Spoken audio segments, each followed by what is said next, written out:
All right, here we are, another episode of Forward Thinking Leaders. I'm your host, Mike. Let's get into it. You're alive in us. We're alive in you. Okay, well, as I said, I am Mike, and the host of Forward Thinking Leaders, and we're going to have regular contributors on the show at different times, and one of them is here with me today. Don't be confused. I am Mike, but this is also Mike. How y'all doing? We call him the OG Mike. It's because I'm old. That's pretty much right, yeah.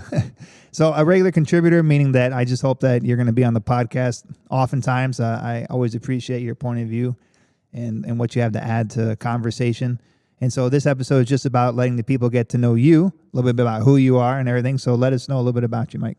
All right. Well, I am married. I have a pretty large family. I've got 5 children. Wait, did you say 5? 5. So the whole Genesis thing about being fruitful and multiplying it, you took it to heart. Very much I so. love it. Okay. Yeah. Okay. So I have my oldest daughter is 32, and she lives in Arizona with her mom. And then I have my son who's 28.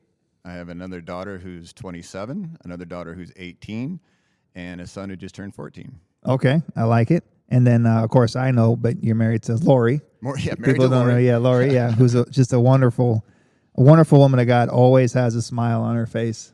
Doesn't matter. For real. I mean, she is really like, I don't even know how to express it. I'm the luckiest man alive, I have to say. I'm gonna have to agree with you on that Yeah, because she's pretty golden. yeah, you see her at church, or you see her in the store, or you see her at work. No matter where you see her, she's just like a ray of sunshine. Yeah, she brings happiness to the world. Yeah, it's kind of angering to me. No, I'm just kidding.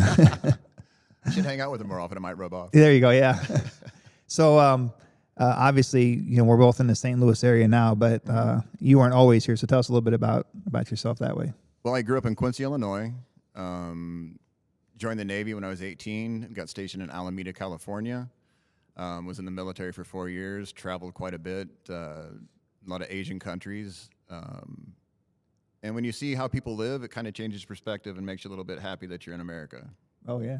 So when did you move back to the St. Louis area then? How long was that? Well, I've been back 14 years now. We moved back so my mom and dad could kind of watch the kids grow up a little bit more. Oh yeah. No, I get that. That's important.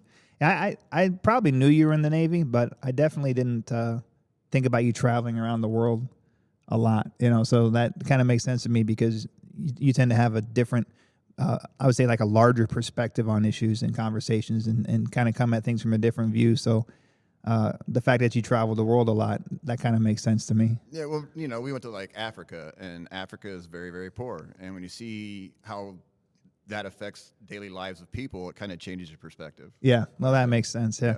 I always, like for anyone here in the States, I always recommend it'd be great to go on a mission trip. But then when I lived in the Philippines, and for people there, I always loved it when they would get the chance to come visit the U.S. Because no matter where you're from, getting to a different part of the world, a different culture, a different way of life, it always kind of helps to expand your thinking. Absolutely. It changes your perspective. Yeah, no, I think so. Well, you have anything else you want to tell our audience about yourself? I'm just excited to be here and getting into it. I love it. I love it. Well, that's going to be it for this episode of getting to know the contributors. Until next time, stay alive in Him. We're alive in you.